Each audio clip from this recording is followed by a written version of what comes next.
Salut tout le monde, bienvenue au podcast de mon frère. Cette semaine, je vais parler des divers crashs d'avions qui se passent récemment.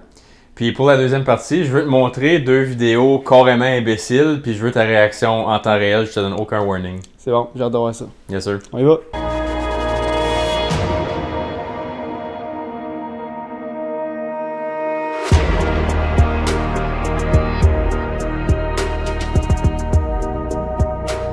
Comment qu'il va mon Ben cette semaine?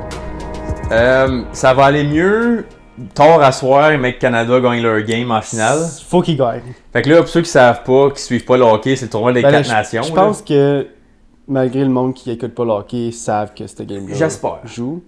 J'espère pour le... Ben, je sais pas, il y en a qui aiment vraiment pas le hockey. Non, mais... puis c'est pas grave, mais en tout cas, c'est parce que tu sais, il y a comme il y a comme une tension Canada-États-Unis en ce moment avec la guerre des tarifs puis tout ça. Puis là, à soir, c'est la finale du tournoi à 8h. Pour ceux qui nous écoutent, c'est comme la semaine passée pour vous autres. Là. Mais à soir, 8h, heure de l'Est, Canada, States en finale. Grosse game de prédiction. Ça n'appelle Bennington. Oui, c'est lui qui décide la game. C'est lui qui décide la game. C'est le goaler de Canada, Bennington, by the way. Puis je pense que Canada devrait gagner. Faut juste qu'ils step up un peu leur game de... Faut qu'ils jouent de la manière vraiment qu'ils peuvent jouer. Qu'on a vu contre Finland. Non, pas contre Finland, contre la Suède. Non, contre Finland, quand ils ont gagné. Ouais. 5-4. Juste oublier les derniers 5 minutes de la game, mettons. Ouais. Puis c'était parfait. Ouais. Tu ramasses ton sac? Ouais, je vais le ramasser, moi, honnêtement, je sais vraiment pas. Moi, honnêtement, flip un 30 sous, puis là, ça tombe sur un bord. Pas un médecin. Non, un 30 sous. Okay. Si Hellebuck goal sa tête, comme qu'il a fait tout le tournoi, je pense qu'on est fait. Parce qu'à la défensive, ils sont tough en crise. Puis ils n'ont pas McAvoy. Mais là, on a McCarr de plus, oui. qui est une grosse défense, qu'on n'avait pas la dernière game contre les États-Unis. Puis est-ce que Ketchuk joue? Ça n'a pas été confirmé encore. Parce que les deux sont EFI. Les deux frères, ils sont pas... Les deux Ketchuk sont EFI. Il n'y aurait pas de se battre. Non, ben c'est ça, mais McAvoy et tout, ils se garochaient partout, les gars ils se pitchaient partout, puis là, regardons, les 3 sont blessés. Ah, mais McAvoy, c'est une infection qu'il a. Ouais, mais il y avait une raison quand même qu'il s'est blessé. Il s'est blessé, puis il n'a pas guéri sa blessure comme du monde, puis elle s'est infectée. Ça, c'est un peu stupide. Ouais, whatever. Mais ça peut arriver, là, tu veux jouer, fait que... Oui, c'est sûr. Fait que j'espère qu'on gagne. Ouais. Je suis correct avec Pell parce que les States, je pense que c'est le meilleur team de hockey qu'ils ont ever eu de leur histoire. Ouais, ils sont ridiculement bons. Ça serait vraiment bon pour le Canada des battre parce que là, ils n'ont jamais été meilleurs que ça. Non. Fait que si on les bat, on est meilleur que tous les teams des États ever. Oui. Fait que ce serait une bonne victoire. Ouais. Parlant de Canada, j'ai trouvé une coupe d'affaires. Dans l'intro, je vais en parler vite fait. Premièrement, ça n'a pas rapport au Canada, celle-là, mais le deuxième a rapport au Canada. Okay. Premièrement, un cas que tu as fait de True Crime dans, je dirais, c'est peut-être 2-3 mois que tu en as parlé. Jack the Ripper, qui était en 1888, a été identifié à travers l'ADN comme la semaine passée. Ils l'ont... c'est le plus long qu'ils ont trouvé jusqu'à date pour un tueur en série. 136 ans plus tard, ils ont trouvé son ADN. Ça, c'est fucké. Ça, c'est comment ton ADN est imprimé. Mais je sais pas comment ils ont...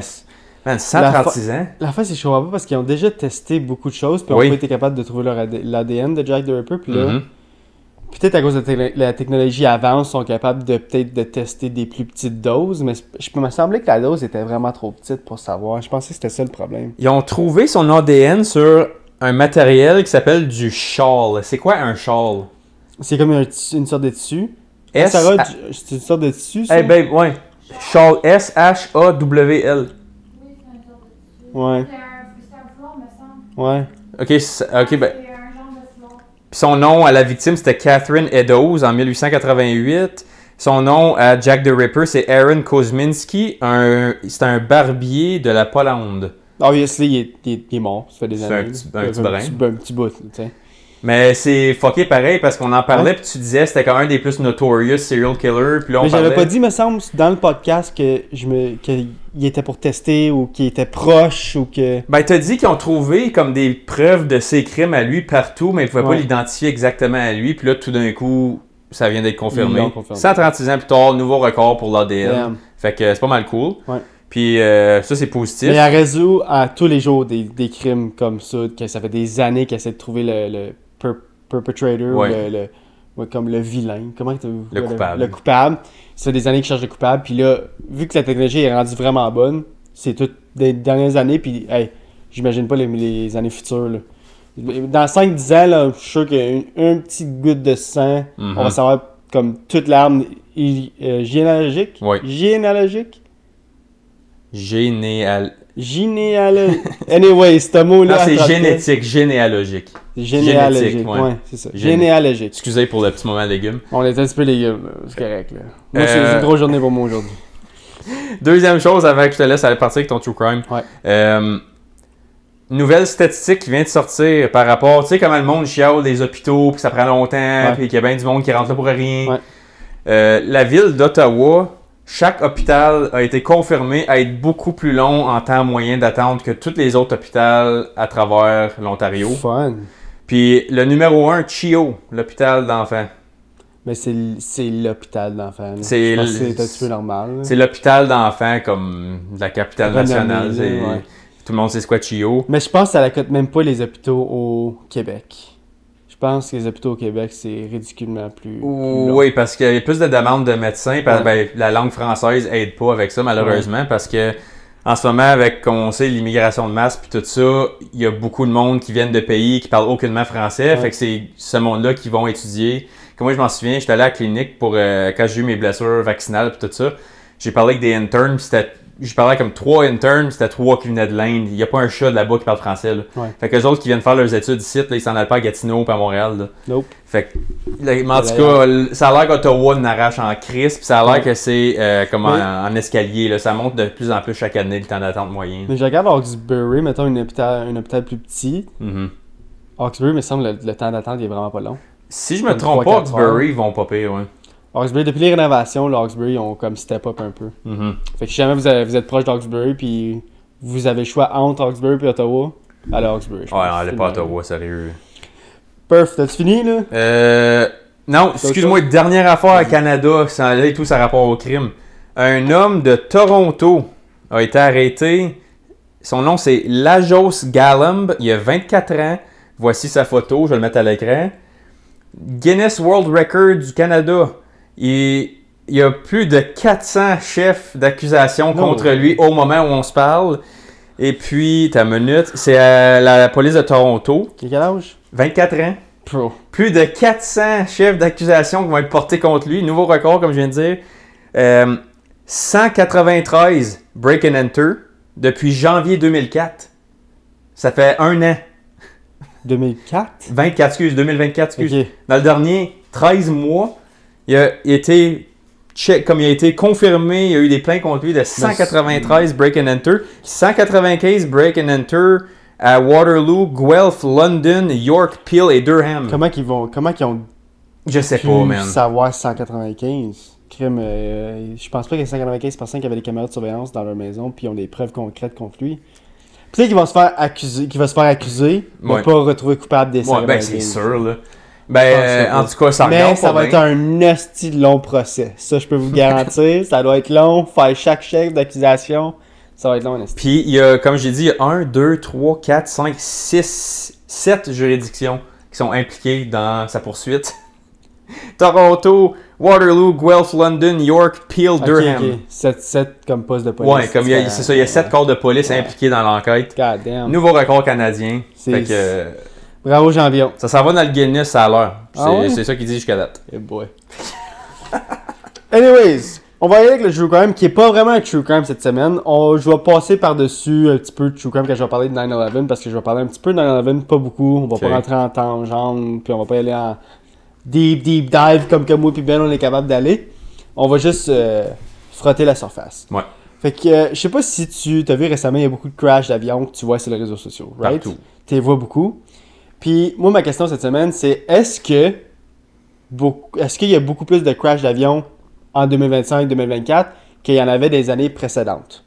Puis moi, je me posais vraiment la question, est-ce que c'est ça ou c'est juste que les réseaux sociaux, c'est tellement facile de voir tout ce qui se passe dans le monde que là, vu qu'on en voit 2-3 crashs d'avions qui se passent comme dans le temps d'un mois, depuis le début de l'année, mettons, est-ce que c'est vraiment comme, oh fuck, les avions, je sais pas qu'est-ce qui se passe, est-ce que là j'ai peur d'embarquer dans les avions parce que là, il y a beaucoup plus de crash?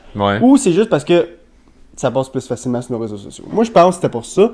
Puis, j'ai fait mes recherches aujourd'hui pour voir si c'était ça. Mais avant ça, Moi, vous dire toutes les crashs qui s'est passé depuis le Noël de 2024. Fait que 25 décembre 2024. Ok, fait que 2 mois, même pas, là. Même pas 2 mois. OK? Il y a eu 1, 2, 3, 4, 5, 6, 7 crashs d'avions majeurs qui ont été reportés. En Amérique du Nord, ça? Non, au monde. Ok. Fait que c'est pas beaucoup. En 1 mois et demi, tu penses que c'est pas si pire que ça si tu prends en compte qu'il y a tellement de vols à tous les jours. Ouais, il y en a des milliers par jour. C'est là. ça, des milliers par jour. OK? On va aller avec le 25 décembre, qui est le plus gros, je pense, d'après moi. Non, le deuxième plus gros. OK? Il y a eu un vol d'Azerbaijan Airlines s'écrase à Aktu, au Kazakhstan. OK?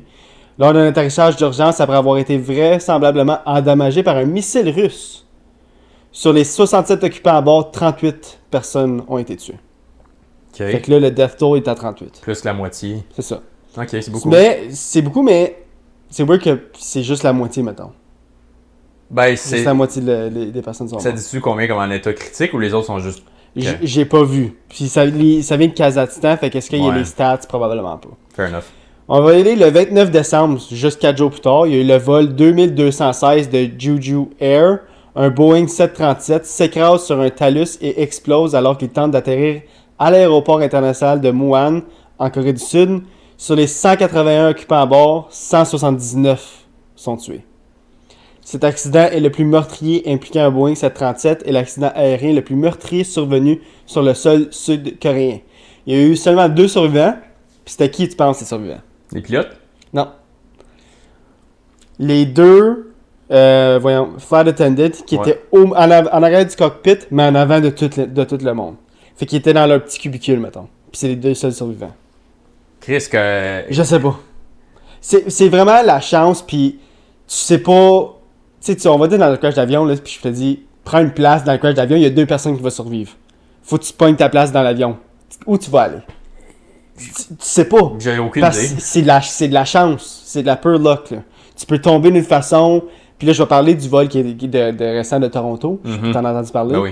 Que l'avion a tourné de bord. Tu sais, il y a absolument... Tu sais même pas absolument... Juste un petit affaire de vent, un petit vent, ou si la piste est un petit peu plus trempe que d'habitude, Mhm. juste le fait de faire ça peut... Le fait que, vu que je suis en arrière, je vais mourir avant les autres, mettons. Mhm. C'est juste... Il y a tellement de facteurs différents qui peuvent arriver que de n'importe quelle place que tu te places dans l'avion, tu vas... Tu sais, tu prends une chance. Ah, tu peux pas deviner. Là. Tu peux pas deviner. Non.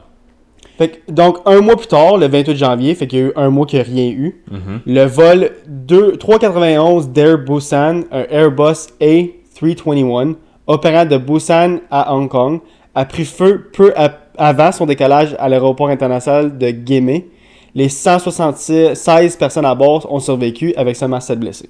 Fait que Ok. ça, là, malgré le fait que c'était une petite affaire, c'est quand même compté comme un problème aérien, un crash aérien. Parce que l'avion était en feu puis il y avait du monde dedans. Ben, c'est un crash. C'est un crash.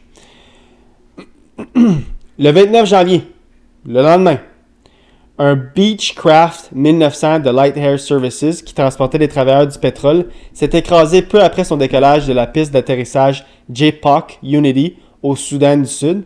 Sur les 21 occupants à bord, seulement un seul a survécu à ses blessures. Fait qu'il y en a beaucoup qui sont morts sur le champ, comme sur Ouais. l'atterrissage ou whatever, le crash. Puis tout le monde sont morts des blessures après, qu'il y en avait beaucoup de blessés, mais tout le monde est blessé qui est mort sauf un. Ok. Fait qu'il y en a seulement un survivant. Fait que tu dois avoir Guilt Survivor en esti. Là.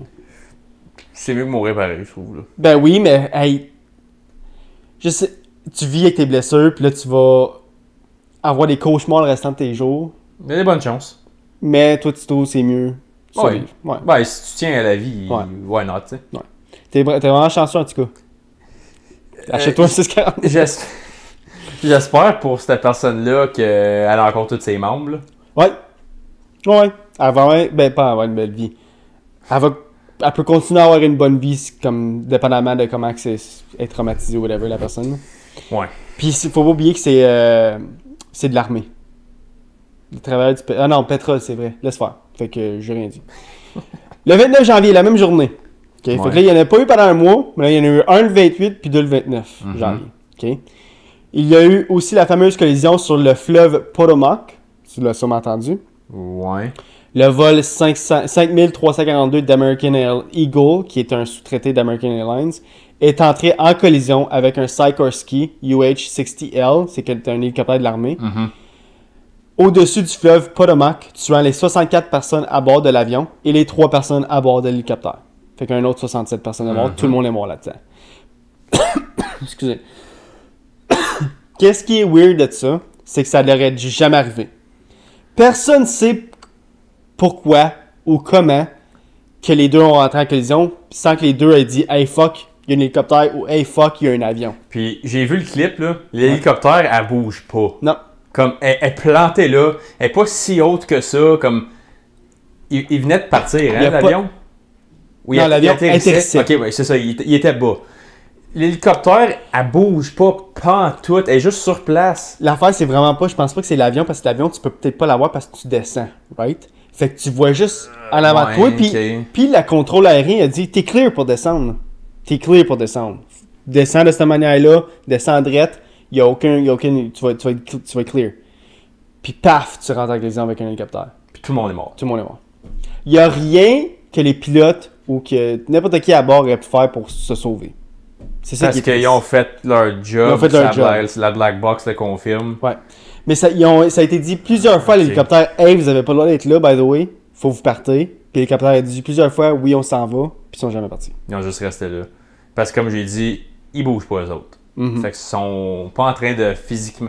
Si ça aurait été un crosshair, mettons, ok, mais encore là, les odds, c'est quoi, 1 sur 1 million, là, qui est comme 2. Ça en va à différentes vitesses à la même hauteur. Les odds sont vraiment minimes. Vraiment minimes. Mais là, quand tu as un objet qui bouge pas, puis qu'eux autres, ils se sont fait dire, il y a fuck all dans les jambes, vas-y, atterris, t'es top shape. Ouais.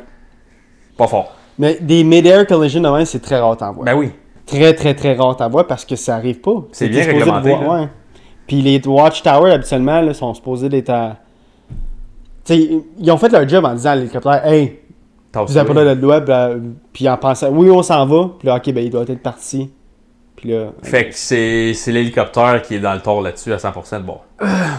Regarde, je vais pas pointer du doigt. Mais je pense que oui. Puis qu'est-ce qui est triste, c'était l'un des premiers vols d'une soldat. C'est elle qui conduisait l'hélicoptère. C'était l'un de ses premiers vols. Ça, c'est triste, par exemple. Oui. Le 6 février, 7 jours plus tard, le vol 445 de Bering Air en vol d'Unalaklik à Nome, en Alaska, disparaît au-dessus du Detroit de Norton et le lieu de l'accident est localisé le lendemain. Les 10 personnes à bord ont été tuées. Fait que ça, il y a juste, tu sais, comme quand tu vois des films, tu vois un radar, puis là tu vois juste l'avion disparaître. C'était ça. Ils n'ont pas dit de m'aider à l'aide, ils n'ont pas dit hey, on a besoin d'aide. Tout était correct, puis out of nowhere, disparu, puis ils ont retrouvé le crash en main. N'importe quoi aurait pu arriver. Ils ne savent pas encore parce qu'ils n'ont pas fait leur. Ils commencent leur investigation, mettons. Là. Okay. C'est récent, c'est 6 février. Le 17 février, un petit peu moins que 2 semaines plus tard, le vol 4819 de Delta Connection, un bombardier CRJ 900, s'écrase à l'atterrissage à l'aéroport international de Pearson de Toronto. Il se retourne. Fait qu'il crash, puis l'avion tombe sur le dos. OK? Mais les 76 passagers et les 4 membres d'équipe à bord survivent à l'accident, tandis que il y a juste eu 21 occupants blessés. Fait que, qu'est-ce que j'ai su à propos de ça, de ce crash-là, est que l'avion, la seule et unique raison pourquoi les personnes à bord sont restées vivantes, c'est que l'avion a des ailes détachables. Fait que quand l'avion a crashé, vu que la seule et unique raison pourquoi elle a tourné, c'est qu'il a perdu une aile, parce que les ailes sont faites pour, s'il y a de la pression, de se détacher. Okay? Parce que si les ailes restaient comme collées comme de ce côté-là, puis la force l'entraînait de ce côté-là, mettons de le côté de la droite, puis si l'aile n'aurait pas décroché, toute la force aurait été sur les cabines, puis les cabines auraient ouvert. Puis c'est là que ça tue tout le monde. Non, c'est là que l'avion tombe en morceaux, mettons. Puis c'est là que la personne en feu vite. Là. Tu le vois à seconde qu'elle touche à terre, elle part en feu, ça n'a même pas pris 2 secondes. Je sais pas si on peut mettre à l'écran pour ceux qui... J'ai vu le clip, il doit être là. Je peux essayer de le trouver. Là. Ouais. Si jamais on peut le mettre à l'écran, on va le mettre à l'écran. Là, mais tu sais quand il était gris, paf, ça explose. Ma blonde, qui était flight attendant pendant 1 an, dit que c'est les roues. Pense que c'est les roues qui explosent comme quand ils tombent. Okay. Elle pense que c'est les roues qui explosent de même parce qu'elle dit qu'il n'y a aucune manière comme qui crash, qui explose, mais que l'avion explose pas, genre. Tu regardes après le crash, tu vois l'avion est en feu, oui, mais c'est pas l'avion qui est en feu, c'est juste le top. Ben oui, c'est l'avion qui est en feu, mais je veux dire, c'est juste les roues qui est en feu, ça a l'air. Anyways, c'est ça qu'elle m'a dit. Peut-être que c'est ça, peut-être que c'est d'autres chose. Moi, chose. je l'ai vu sur X, puis il y avait du monde qui mon mari c'est un pilote, ou mon ami c'est un pilote, puis il y avait comme du monde qui en parlait, qui connaissait du monde là-dedans. Okay. Puis on dit que c'était 100% à la faute du pilote, probablement. Eux, c'était leur call. Ben, je pense que le pilote a été trop vite, je pense. Ça a l'air que c'est la négligence du pilote. Il a fait sa job comme... Il l'a pris trop pour acquis, genre. Moi, je pense que les conditions météorologiques étaient vraiment pas de son bord. Moi, je pense qu'il y avait peut-être des rafales. Le vent, il vente beaucoup dans les ça mêmes. Prend pas grand-chose pour faire un crash d'avion, surtout comme bonne même. Quand t'atterris, ça prend juste un bon coup de vent pour juste mettre l'avion un petit peu plus criqué de la gauche, puis que là, toute la pression est mise sur une roue, puis là, ça l'explose. Il y a plein d'affaires qui peuvent... Est-ce qu'on va savoir? Sûrement. Ça sera pas bientôt parce que ça vient d'arriver. 17 février, c'est quoi? 2-3 jours passés? 3 jours. Ouais. Juste, il n'avait pas eu un à Halifax, tout, me semble, récemment? Ou c'était avant Noël, ça? C'était sûrement avant Noël. Ok, t'as juste couvert cette période. Ok, ouais, c'est parce que ça fait les derniers couvert. 2 mois, c'est vrai. Ouais. À cause, il y en a un à Halifax récemment et tout. Puis le seul, l'hélicoptère, c'est bien celui, c'était à Philadelphie, ça, hein? Oui. Ok, ouais, je savais qu'il y en avait un. Je savais que le plus gros, me semble, c'est à Philadelphie, je l'ai confirmé, c'était le même que je parlais. Là, ma question, c'est est-ce que c'est nouveau, ça? Non. Des crashs de même. Je pense pas que c'est nouveau. Moi, je fais juste dire mon gut feeling, j'ai regardé zéro statistique, là. Je pense que l'effet médiatique le rend plus gros. Mais quand même, moi, comme tu sais, notre génération, ça fait longtemps qu'on est sur les médias sociaux. Puis il me semble qu'il y en a plus, mais en même temps, je suis curieux de savoir. Faut-tu mettre la nuance ici, là? Faut que tu regardes le pourcentage de vols qui rentrent en collision. Parce que s'il y en a 1 sur 1000, tu dis OK, c'est pas beaucoup. S'il y en a 1 sur, mettons, à cette heure, mettons, tu dis le dernier 20 ans. Mettons, tu prends un échantillon de 20 ans. Il y a peut-être 60% plus de vols que 20 ans passés. Ouais. Puis s'il y a, mettons, juste 10% plus de collisions, dans le fond, il y a moins de collisions que 20 ans passés. Là, mettons, sur un pourcentage. C'est ça. Moi, je pense que le pourcentage est plus important que le volume total. Parce que si je te dis, il y a une personne sur 10 qui meurt ou une personne sur 30 qui meurt, ben t'as mieux 30, right? Je pense que c'est les deux seules statistiques pour moi qui vont dire si c'est pire ou moins pire. Ben, t'es proche à moitié. Parce que non seulement il y a beaucoup plus de vols, puis qu'il y a un moins gros pourcentage de crash, mais il y a aussi moins de crash. OK. C'est juste que c'est beaucoup médiatisé. OK. Ça me surprend Puis pas. moi, je dis ça à cause que j'ai regardé les stats. Puis ça diminue d'année en année. OK? Tu regardes, en 2010, il y a eu 1130 morts, 162 incidents. OK? Qui est quand même beaucoup. Oui. 1130 morts, c'est beaucoup. Juste l'année d'après, en 2011, 828 morts, 154 incidents. Fait que là, ça descend de réduite. OK. Puis, si tu regardes au travail de toutes les années, ça descend. Oui, on va dire qu'en 2014, il y a eu 1328 morts, mais c'est parce qu'il y avait eu un gros accident d'avion avec 500 quelques personnes, que je vais parler plus tard. OK?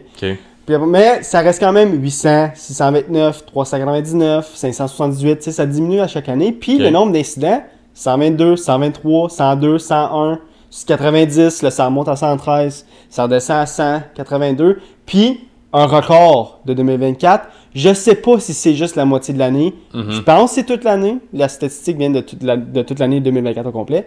Mais il y a juste eu 30 incidents, qui est 52 de moins de l'année précédente, puis 132 de moins de 2010. Puis je suis sûr qu'à chaque année, il y a plus de vols que l'année d'avant. À chaque année, il y a un plus gros pourcentage de vols. J'ai pas les statistiques exactes parce qu'il y en a bien trop pour que je les additionne tout ensemble. Ouais. Mais pour vrai, moi, je vous le dis tout de suite, c'est juste à cause que c'est médiatisé. Parce que, sérieux, c'est pour ça que j'ai fait les nuances avant que tu commences les stats, parce que on dirait à chaque fois qu'il y en a un en ce moment, ça blow the fuck up. Sais-tu, ils veulent-tu faire peur au monde? Moi, d'après moi, pourquoi est-ce que le fait qu'il y en a fucking bien moins, c'est de plus en plus couvert? C'est-tu parce qu'ils veulent faire peur au monde? Ils veulent-tu tout le temps qu'on soit sur un state alertness? Je sais pas. On dirait que, tu sais, je vais pas dans la conspiracy, mais tu sais, le monde au pouvoir, ils veulent-tu tout le temps nous avoir dans un état où on se sent on devrait-tu faire ça tout le temps dans un state de doute puis de peur? On dirait quasiment que c'est ça, parce que s'il y a juste eu 30 quelques incidents, puis 15 ans passés, il y en avait quasiment à 1000, c'est comme, OK, ben, on devrait être encore plus confortable d'aller prendre un vol. Fait que pourquoi est-ce qu'on voit chaque incident couvert comme si c'était le 9/11? Là? Moi, je pense que c'est parce que tout le monde a plus de cellulaire dans la main. C'est tout. Comme quand tu vois le crash d'avion, là, tu vois le crash d'avion de Delta Airlines qui est passé à Toronto. Mhm. Puis le monde sort de l'avion en feu avec leur téléphone cellulaire puis ils filment. Tu voyais pas ça en 2010, en 2011, 2012. Non, tu voyais pas ça. Ouais. Parce que le monde, c'est comme fuck, je viens de crasher en avion. Mhm. Fuck mon ça, je m'en fous. Mais en 2024, il est imprimé dans ta main. Ouais. Fait que c'est beaucoup plus facile de juste commencer à filmer, puis là, paf. Puis là, les médias sociaux ou, mettons, les news stations, puis CTV News, puis tout ça. Hey, il y a quelqu'un qui est sorti de l'avion en filmant. Crime, on n'a jamais vu ça. Fait qu'on va le mettre partout sur les réseaux sociaux, on va le mettre partout à TV, parce que le monde n'a jamais vu ça, puis ça va attirer l'œil. Moi, je pense que c'est juste ça. Parce que je te le dis que les statistiques le montrent, ça descend à chaque année, le pourcentage descend, puis le nombre d'incidents descend. Puis, fun fact, probablement que tout le monde qui va écouter ce que je vais dire le sait déjà, là, que ça s'est fait dire souvent à travers le temps. Là. Voyager en avion, c'est la méthode de déplacement la plus safe sur la planète. By far. Oui. T'as moins de chances que de marcher, que de prendre ton bicycle à gauche, char, peu importe, bateau, avion, c'est le pourcentage de décès le plus bas de toutes les méthodes de transport. Il y a plus de monde qui meurt en bicyclette qu'en avion à chaque année. By far. By far. Ouais. C'est la méthode la plus safe. Mm-hmm. Oui, c'est la plus polluante by far aussi. C'est pas. Puis tu sais, c'est parce que voyager en avion constamment, c'est un concept fucking nouveau dans l'humanité. Là. Ça a quoi, 100 ans l'avion? C'est un luxe aussi. C'est très un luxe pour ça que, comme tu sais, des fois, on fait comme, OK, ben, t'es pas obligé de prendre l'avion. Si t'as tant peur que ça, comme, fais juste pas aller à ta place. Si tu restes, comme, mettons, je te dis, tu restes au Canada le restant de tes jours, tu mourras pas, là. Tu vas survivre, tu vas être correct. T'as un char, tu peux te déplacer le Canada, t'es gros en masse pour aller te perdre le restant de tes jours dans ce pays-ci. Si t'as si peur que ça, prends-la pas. Mais c'est la méthode la plus safe by far de te déplacer. Moi j'aime pas ça. Tu t'aimes pas ça? Les aéroports, man, je suis pas capable. Est-ce que c'est long? Tu vois, moi, ça. comme quand je suis allé à Cuba puis à Miami, j'ai aimé l'aéroport en allant, j'ai détesté en revenant. Ah, c'est long.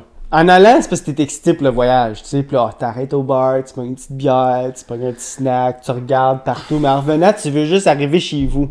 Fait que c'est long passer à travers l'aéroport complet. Je déteste. Être dans l'avion pour voyager, je m'en crisse. Comme je le sais, j'ai pas peur, t'es safe, tu sais qu'est-ce que tu fais. Le concept de voyager, comme le entre-deux, là. Oublie ça. Moi, tu pourrais me donner genre 2 grammes d'edibles, man, puis prends good night, mon ami. Comme, si tu pourrais juste. Moi, je serais down de me faire piquer, tomber endormi, je me réveille, puis comme, on est passé aux douanes. Mais pas à cause que t'es stressé. Non, c'est juste long, j'ai ça. T'es mal assis, c'est long. J'aime pas être assis dans l'avion, comme. Mais ça dépend quel avion que t'as aussi. Moi, faut que je me lève. J'aime pas ça être assis. Moi, j'aime ça être debout ou couché. J'aime pas ça être comme de même, j'aime pas ça. C'est rare que les seuls temps que tu es assis 1 heure de temps, c'est quand tu travailles ou quand tu fais le podcast. Puis même à ça, tu vas rire de moi, là, mon bureau est juste en arrière de nous autres, là. Tu te lèves constamment. Je travaille sur une balle. Ah, ben. C'est une bouncy ball. Comme, faut que je bouge, man. J'aime pas ça être assis. Faut que ma chaise qui roule, je me promets, j'aille ça. Comme je me sens poigné. Pour finir, moi, sur le fait que, hey, tu devrais-tu voyager pareil parce qu'il y a tellement de cas? Oui. Empêchez-vous pas d'aller en Europe, allez pas aux États-Unis, parce que fuck Trump pour l'instant, là. Mais on va dire que vous avez des voyages de planer en Europe ou en Australie, wherever au travers le monde. Empêchez-vous pas d'y aller à cause que vous avez peur d'aller en avion parce que vous dites « Ah, il y a beaucoup plus de crash! » Il y en a moins. C'est juste pas une conspiracy, mais c'est juste, mettons, bien médiatisé. C'est saturé, ouais. C'est saturé. Ouais. Puis pour finir avec ça, pour aujourd'hui, avant d'aller sur la deuxième partie du podcast, je vais vous dire une couple de statistiques, pas le fun, mettons, mais je veux dire sur les plus gros événements de crash enregistrés au monde. OK. Fait que, obviously, les attentats du 11 septembre restent les plus grosses. La plus gros crash d'avion, mettons, avec le plus de morts. L'attentat a fait 2753 morts. Les 2 avions transportant au total 157 occupants. La grande majorité des victimes étant les occupants des 2 tours et le personnel d'urgence intervenant sur le désastre. De plus, 184 personnes ont été tuées par l'impact du vol 77 d'American Airlines qui s'est écrasé sur le Pentagone dans le comté d'Arlington en Virginie la même journée. Le crash du vol 93 de United Airlines dans un champ du comté de Somerset en Pennsylvanie qui s'est produit alors que les passagers tentaient de reprendre le contrôle de l'avion aux terroristes a tué les 40 passagers et membres d'équipage à bord de l'appareil. Fait que moi j'avais oublié ça, mais il y avait un 4e crash cette journée-là qui était supposé de viser, je sais pas trop quoi, je m'en souviens plus, mais le monde à l'avion ont dit j'aime mieux mourir puis me sacrifier que de tuer quelqu'un d'autre, mettons. Que de tuer des centaines de personnes. Ben, tu t'en allais mourir anyway, sauf que tu allais mourir avant de crasher sur d'autres innocents. Je suis d'accord avec ça, là. Cela porte le nombre total de victimes des attentats du 11 septembre à 2996, y compris les 19 terroristes. C'est du monde. C'est du monde. C'est un village. C'est vraiment beaucoup. C'est le village de... C'est Alfred? Non, c'est plus que ça. Ah, juste pas Alfred Plantagenet, juste Alfred. Moi, il y a quelques mille là-dedans. Là. Ouais, c'est quand même beaucoup, là. OK? Ouais, OK, fair enough. Mais la plupart du monde qui sont morts, c'est sur la collision, mettons, c'est Tower. Fait que, c'est ça. Je peux juste dire un commentaire avant? Ouais. C'est même pas une joke, c'est juste une question réelle. Pourquoi on appelle tout le temps ça les attentats? Ils ont pas tenté quelque chose, ils l'ont eu en tabarnak? Je sais pas. Mais c'est pas une tentative. Une tentative, il aurait pas réussi. T'as raison. Comme je l'ai jamais compris, celle-là. Je voulais juste le dire. La catastrophe de l'aéroport de Tenerife le 27 mars 1977 reste l'accident ayant causé le plus grand nombre de morts parmi les passagers d'un avion de ligne. 583 personnes ont péri lorsqu'un Boeing 747 a tenté de décoller et est entré en collision avec un 747 de Pan Am en train de rouler à l'aéroport de Los Rodeos sur l'île canarienne de Tenerife en Espagne. Fait que c'est un face-à-face? C'est qu'il y en a un qui voulait décoller puis l'autre a passé juste en arrière. Oh, OK. Ouais. Les 234 passagers et 14 membres d'équipage de l'avion de KLM ont péri. Et 335 des 396 passagers et membres d'équipage de l'avion de Pan Am ont péri. Fait qu'il y a eu quand même une bonne soixantaine de survivants sur la deuxième avion. Fait que l'avion qui passait, mettons. Okay. L'erreur du pilote a été la cause principale. Celle qui s'en allait ou celle qui passait? Celle qui passait. OK. Celle qui s'en allait a eu le OK pour partir. C'est ça, parce que d'habitude, les autres sont pas mal, faut qu'ils checkent. Ouais. Fuck, il a même pas commencé à monter dans les airs encore, là. C'est que tu décolles, tu t'en vas, là. Tu t'en vas vacances. Fait que ça, c'est le plus gros, comme que c'est juste le monde dans les avions. C'est juste des avions, ouais. Pas de taux, fuck all. Pas de taux, pas rien. C'est bien du monde, 500 quelques pareil. Ah, c'est beaucoup. C'est vraiment beaucoup. Le vol 1293 Air Darrow Air est un vol charter international transportant du personnel de l'armée américaine du Caire en Égypte est l'accident d'avion le plus meurtrier survenu sur le sol canadien. Le matin du jeudi 12 décembre 1985, peu après le décollage de l'aéroport international de Gander au Canada, en route vers Fort Campbell, l'avion s'est écrasé et a brûlé à environ 1 km de la piste, tuant les 248 passagers et 8 membres d'équipage à bord.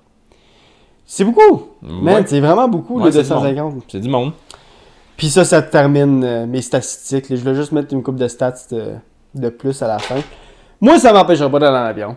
Moi, je vais continuer, mais si on va dire, je veux faire un petit voyage l'année prochaine, puis je vais prendre l'avion. Je vais prendre l'avion si je veux, puis je vais pas stresser non plus de plus à cause que je vois ça partout ces nouvelles. Ouais, nous autres non plus, on a booké notre vol pour notre lune de miel, là, comme quoi, 3-4 semaines, je dirais. Puis là, il y a eu celui de... C'était ça, Air Canada ou Delta, celle à Pearson? Delta Airlines. Ouais. Puis là, Sarah me demandait, comme, si tu safe? Je suis comme, oui. Oui, c'est safe. Moi, ça me stresse pas. Comme tu as dit, il y a tellement de nuances à faire, le pourcentage, le volume, tout ça. On regarde en ligne, sont là les statistiques. À lieu de capoter, check les chiffres, puis tu le vois. Vous voulez voir par vous-même, allez voir sur Wikipédia. Tous les crashs depuis 1921 sont là. Ouais. Vous en avez des statistiques, là. Fait que si jamais vous êtes stressé, allez les voir par vous-même. Soit ça ou bien restez chez vous, Chris. C'est ça. Voyagez en char, c'est moins payé pour l'environnement. Fait ouais, c'est pas mal ça. Puis. C'est ça. Ça va pas arriver. C'est ça qui arrive, c'est que des accidents, ça arrive tout le temps. Que tu sois sur la route, que tu sois dans les airs, que tu sois en bicycle, il y a du monde qui va mourir pareil. C'est du monde qui meurt tous les jours. Ceci termine la première section du podcast. Merci à tous ceux qui ont écouté le True Crime si vous avez juste écouté le True Crime.